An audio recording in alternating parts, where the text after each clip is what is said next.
नमस्कार विद्यार्थी मित्रांनो, आपण आज तुमच्यासाठी अपूर्णांक नावाचे टॉपिक घेऊन आलेलो आहोत. त्या अपूर्णांकाच्या टॉपिक मध्ये आज आपण अपूर्णांकांची बेरीज याच्यावरती एक उदाहरण पाहणार आहोत. तर पहा मुलांनो, तुमच्या समोर एक उदाहरण आहे 1/2 अधिक 4/3 अधिक 5/6.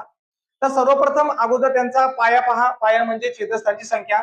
पहिल्याची 2, दुसऱ्याची 3 आणि तिसऱ्याची 6 आहे. तिघांचा पाया म्हणजे छेदस्थांची संख्या ही वेगळी आहे. जर तिघांचा पाया हा वेगवेगळा असेल तर अगोदर काय करायचे, छेदस्थांची संख्या सारखी करून घ्यायची आणि ती सारखी करून घेण्यासाठी मुलांनो आपल्याला लसावीची पद्धत वापरायची. ठीक आहे.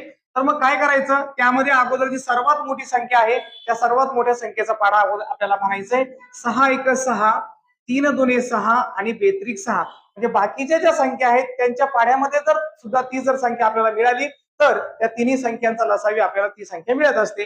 तर मुलांनो, या तिघांच्या पाड्यामध्ये 6 ही संख्या कॉमन आहे, म्हणून आपण त्या संख्येला त्या तिघांचा काय म्हणणार आहोत, लसावी म्हणणार आहोत. तर मग आता काय करायचं, या प्रत्येकाचा 6 करण्यासाठी तुम्हाला ज्या ज्या संख्येने गुणावं लागलं त्या संख्येने वरती गुणायचं असतं. तर आपण पाहूया, 2चा मला जर 6 करायचा आहे तर मला 3 ने गुणावं लागेल. 3चा जर 6 करायचा आहे तर मला 2 ने गुणावं लागेल.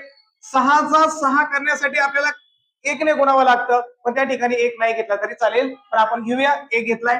तर मुलांनो, आता खाली ज्या संख्येने मल्टिप्लाय केलं वरती सुद्धा त्या संख्येने आपण मल्टिप्लाय करूया. इथं मी 3 ने गुणलं होतं, वरती 3 ने गुणतो.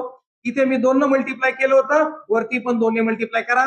इथे 1 ने मल्टिप्लाय केलं होतं, वरती पण 1 ने मल्टिप्लाय करा, किंवा 1 ने मल्टिप्लाय नाही केलं तरी चालेल. ठीक आहे. तर पहा मुलांनो, मग वरती गुणाकार करू. 3 × 1 = 3, मधलं चिन्ह अधिक आहे. 2 × 8 मधलं संख्या परत अधिक चिन्ह घ्यायचंय आणि 5 × 1 = 5. ओके. तर मग आता पहा, हा पाया त्यांचा 6 होता, तो एकदाच लिहायचा आहे. त्यानंतर 3 आणि 8 11, 11 आणि 5 16, म्हणजे 16/6 हे त्याचं उत्तर आहे.